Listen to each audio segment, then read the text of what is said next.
Can you hear me? Yeah, hi, how are you? Good morning. I'm okay. How are you? Good, excellent, excellent. I had a fantastic meeting with Jane and Rossi this morning. Yeah, I'm listening right now, actually. I'm watching it because it's good for me to understand more about how Facebook and the friending and all that stuff works and the followers. Yeah, we went deep into that, and then we also went deep into some aspects of LinkedIn that may be new to you, possibly. It's some pretty big things in LinkedIn that I was able to sort of peel down to and uncover. So you'll get to that a little bit later. Okay. I wanted to share a couple of things with you about me that I think could be very helpful. Uh, One of them is I've come up with a new name or a new phrase, which may sound a little contradictory, but I don't think it is. So, is what I am is a spiritual pragmatist, and I'll explain what I mean by that. Okay. So, by spiritual pragmatist is I sort of combine a number of things together all the time in a very, very integrated kind of way. So, pragmatism is fairly obvious, do what works and keep finding what works. That's pragmatism, what gets the result, and keep discovering and uncovering whatever that method is that produces the result in the easiest, most direct way. If you add spirituality to that, it basically becomes a very macro, high cosmic sort of macro approach to all aspects of life and existence, where you use spiritual tools, techniques, methods, principles, ideas in a pragmatic way. So you use them in the same manner as you would use a plier or a wrench or a hammer. It's all pragmatic and it's all the result driven. So when I'm faced with a problem that could have a psycho-spiritual component to it, I say, what's the tool here that will be most effective? What's the tool in the most cosmic sense and the most practical strategic sense that will address the issues no matter what context they live in? They could be in a business context, they could be in a political, they could be in an emotional, doesn't matter. They could be in a technological or a financial, but I still take a pragmatic and spiritual approach. And sort of combined with all of that, what came to me last night was one of the components of that is the serenity prayer, which I'm guessing you're familiar with. Hmm. So I use the serenity prayer a great deal. And because I'm human, I worry about things. So I see things that are worrisome or that are cause for worry. And so what I do with worry when it arises, and it could be mild worry or it could be more extreme worry, I apply spiritual pragmatism to that as much as I am able to, which applies just as much to my emotional being as it does to my physical or external things. So the ability to know what I can change, what I can't change, and the wisdom to know the difference is a factor. But I don't. I when I worry about things in the world that exist in the world, um, I don't jump to a conclusion about what will happen. I examine my intention and I access the wisdom of through the astro dice and other means. I access the intention of the universe, like what is spirit saying? What is the message of spirit? What does spirit want? What do I want? How am I aligned with spirit in this arena? What is my role in this arena? What's my role? And when I do all of those things and I gain clarity about all of those things, my worry tends to diminish. Uh, and then there's an aspect of spirituality which is very warrior, that is more Aries or warrior like, where I take a very firm stand on certain things of importance to me. But I don't look at the world or the evidence in the world to determine my stand. I take a stand purely on the basis of my conviction. And I go even a step further than that. I assume my inevitable success in that arena. Why? Because I feel aligned with spirit. I feel spirit is on my side. It's aligned with what my personal desire is. Um, and because of that alignment, I take a very assertive or very proactive stand in the matter. So one way to say it would be my premise is that my success is inevitable. Or when I say my success, I don't mean just my personal success. I mean the intention I have for the world and my role in that, whatever my role is in that. My premise is that I will be or we will be whatever uh, a pronoun it fits, it will be inevitably successful. So it doesn't mean it eliminates all my worry or my doubt or my fear, but it does eliminate a very large percentage of my concern because there's such a deep conviction and determination.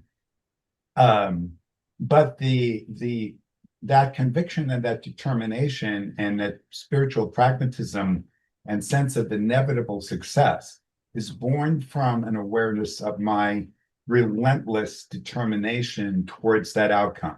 Okay. It's never, ever, ever, ever complacent, ever. Even the most remotest thing, it's never, ever complacent. It's always based on my deepest conviction and determination. And even in the light of extraordinary evidence to the contrary, I stand firm in that inevitable success. I always define context first. So if I'm working with an individual and the individual is sharing a challenge or difficulty or a problem, then I tend to use spiritual pragmatism to address that. So I look in the vast a range of all of what I know and even what I don't know to find the very best ways of approaching it. When I look at a group when I look at a relationship, rather than looking at he or she or what good or bad, right or wrong, or blaming or finding fault or telling what somebody needs to, whatever, and rather than doing all of that, I change the context. I change the frame because the frame is no longer he or she or he or whatever, Tom or Jane or whatever. The context is the frame of relationships. So then I use spiritual pragmatism addressing that frame, which means what are the skills and tools that are in the known universe that are optimum for that particular situation. So it's not about the individual, it's about the context and the frame. So let me get one concrete example of what I'm saying is that I've developed something a long time ago, but it's not original. I picked it, I kind of learned it from another teacher. It's the concept of stewardship. You may be familiar with the word. So when you have any relationship, no matter what form the relationship takes, there's the two people as individuals interacting, right? And each of those two people are going to understandably assume their position, their viewpoint, their perceptions, their beliefs, their feelings, whatever it is, their thoughts, which is perfect, which is exactly, ideal because we are individuals functioning as individuals, right? But in order to address a relationship context, there's a need to detach or to remove oneself from the individual and then widen back to see the larger context of the relationship. So what I did many years ago is I invented a concept called the steward. The steward. So what is a steward? So a steward is a circle. If you think of two circles of the two people, there's a third circle called the steward position. So think of it as a separate circle in the middle between the two people. And not everybody can do this. This is not a common skill, but if you develop the skill, you're able to move to the center steward circle. In the center steward circle, you no longer take the viewpoint of any individual.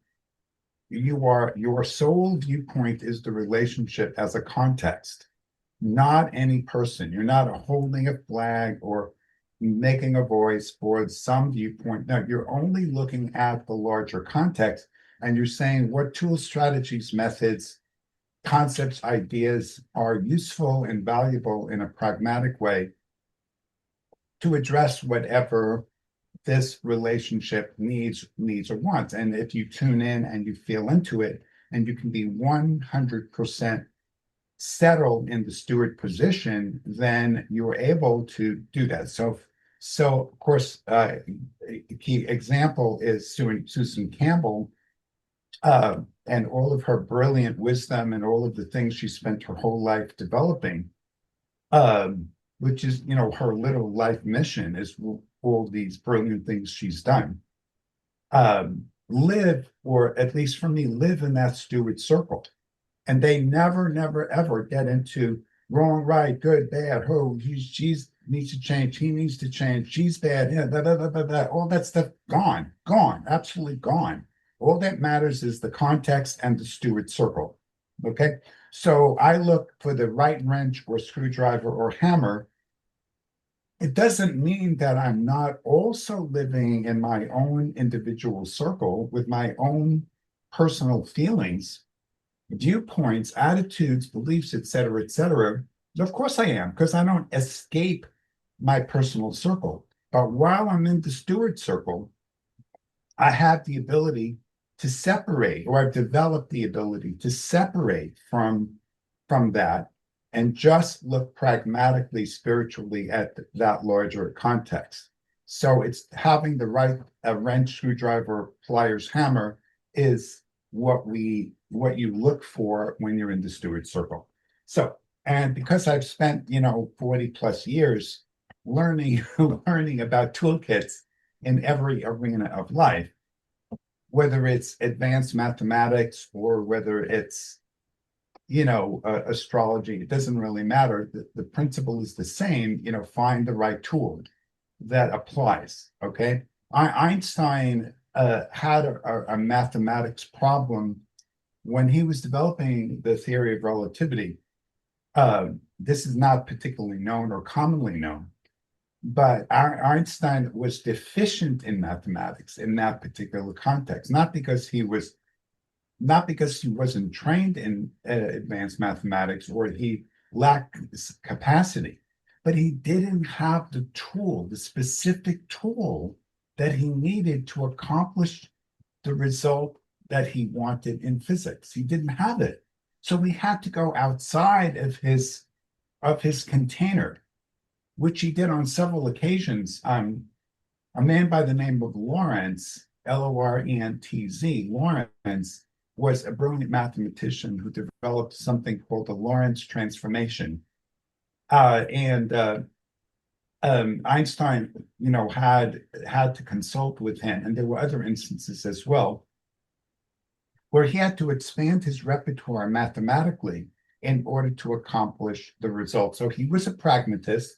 I mean, he was a mathematician, he was a physicist, and he was a pragmatist because he wanted the end result, and he went outside of his typical zone, in order to find a tool that was relevant.